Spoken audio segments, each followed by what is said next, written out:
FullTiltPoker.net presents Learn from the Pros. Intimidating group over there, huh?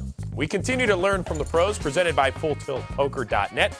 I am Chris Rose, and time once again for our roundtable discussion, where four great pros have joined Howard Lederer here on the felt.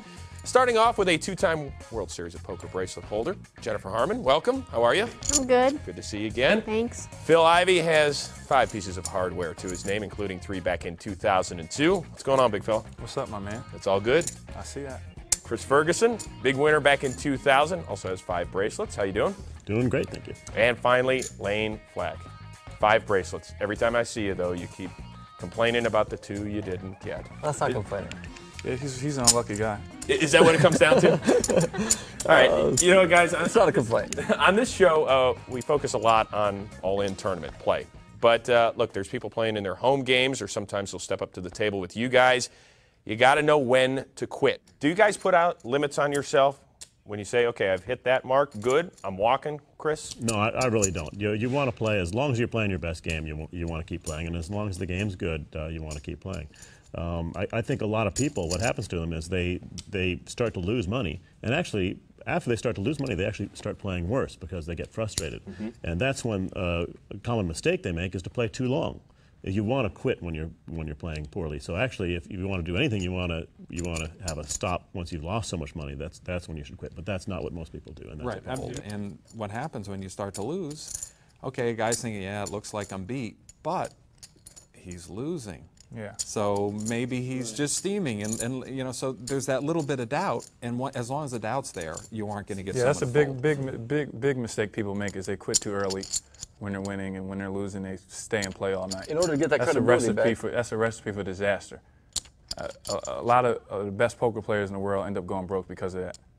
I mean, a good player knows he can gain that credibility back, but you're going to have to go through an X amount of hours of gaining your credibility and your table image back, and then the hours of using that to your ability. So right there is twice as long you have to sit at the table just with that alone. But does that happen to you? You guys are the best poker players in the entire world. I can't believe that you can't say, you know what, I can get it back. As far as that, I'm probably the big one. I play, when I'm losing, I have a lot of determination to get my money back, and sometimes it backfires.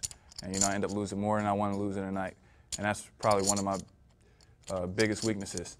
You know, I mean, but, you know, again, when I'm winning, I make up for it, because when I'm winning, I play 30. Get out the way. I play 30, 36 hours, you know, if necessary. 30 to 36 hours? I mean, I've played longer. Is if you're winning, other people are losing in the game. Right. So they're going to play a lot worse against you, and you have such an unbelievable table image that you can take total advantage of that, bluff so many pots because they think, oh, he's got it again, and they'll throw their hands away because they're already defeated. If you've never had to turn a hand over for a long time, well, you got a lot of power at that table. I mean, people have no idea what you're doing, and you just keep abusing that and abusing that and abusing Plus, that. a lot of poker is so mental too. Like sometimes when you're winning, you just feel like you just can't lose. You just know some nights you're just not going to lose, and the other times you sit down and you start losing a couple of pots, you just feel like, man, it's going to be tough to win tonight. So you know, a lot of poker is mental, and I just feel like sometimes you after you play a long period of time, you've been playing poker as long as we have, you know when it's time to quit.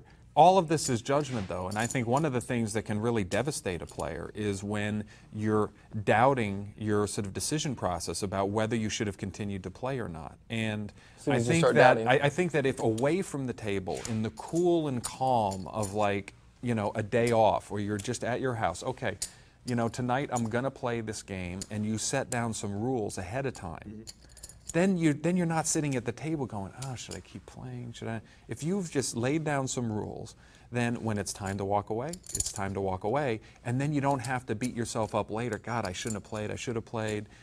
You know, you just stick to the rules, and it's just so much easier on you. What's your threshold? You don't want to know what his threshold. My threshold. Well, yeah, I do actually. It entails 500 also. When my box is empty and I can't borrow anymore.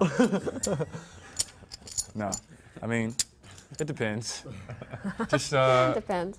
You know, it depends also on how I'm feeling. You know, I mean, like sometimes I'm in a mood to play a long time, sometimes I'm not. For beginners, you just have to remember that you can quit loser. A lot of people just have a hard time quitting loser.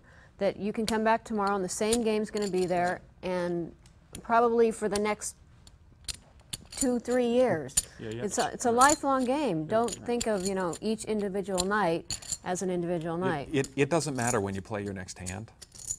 It could be tomorrow or next week. Unless you got to go home and face that wife that says, no, you're not going back. You lost yesterday. Yeah. You know, right there, you're forced to win. You know, that's when you got to have the talk before you step outside. But statistically speaking, your next hand is your next hand. And if it's in 5 minutes when you've just taken a big loss. I want to put that on TV, that Lane's got to step up to the plate to get married. He has a wonderful girlfriend.